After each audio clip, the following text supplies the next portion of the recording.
Само месец и нешто по представувањето на Lancia Y, италијанската компанија ги објави деталите за хибридната верзија на новитетот.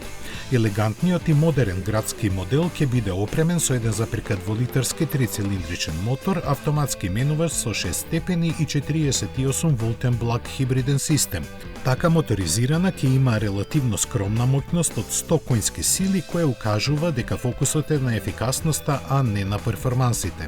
Затоа и Lancia Y хибрид до 100 км на час ќе забрзува за лежерни 9,3 секунди, но ќе троши просечни 4,6 литри.